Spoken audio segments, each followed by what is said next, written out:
நமக்கு உள்ளே உள்ள மனதை சரி செய்ய அதை தூய்மைப்படுத்த வேண்டும், பக்குவப்படுத்த வேண்டும். அப்போதுதான் பக்தியானது ஆழமாக வேரூன்றி வளரும். பக்தி செய்யும் வரை இருந்த உங்களுடைய பழைய தீய பழக்க வழக்கங்கள், கெட்ட குணங்கள், கெட்ட நடத்தைகள் போன்றவற்றை மாற்றிக்கொள்ள முயற்சிக்க வேண்டும். அவற்றை சிறிது சிறிதாக குறைத்து கொள்ள வேண்டும். ஒரேடியாக பழைய பழக்கங்களை மாற்றிவிட முடியாது. சிறிது சிறிதாக விட்டுவிட முடியும். இதை செய்து கொண்டே அவரது நாமத்தை மனதால் ஜெபிக்க வேண்டும்.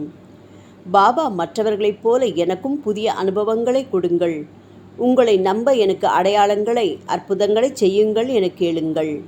அடையாளங்களும் அற்புதங்களும் நிகழாமல் யாரும் எதையும் நம்ப மாட்டார்கள். ஆகவே பாபா உங்கள் வாழ்வில் இவற்றை நடத்தி தன் மீது நம்பிக்கை உண்டாக்குவார். இதுதான் புதிய பக்தர்களின் அனுபவம்.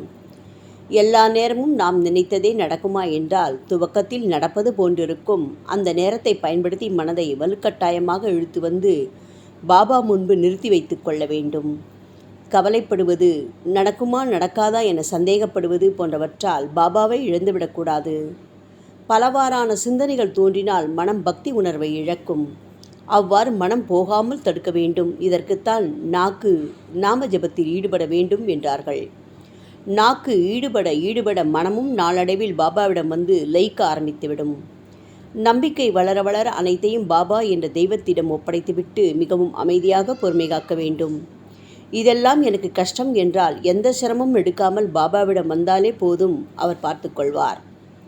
ஒருமுறை கோபர்கான் ஸ்டேஷன் மாஸ்டர் பாபாவிடம் வந்தபோது பாபா பானைகளை கழுவி தலைகீழாக அடுக்கிக் கொண்டிருந்தார். எதற்காக இப்படி செய்கிறீர்கள் என அவர் கேட்டபோது, என்னிடம் வரும்போது எல்லா பானைகளும் இப்படி கவிழ்க்கப்பட்ட நிலையில்தான் வருகின்றன என்றார் பாபா.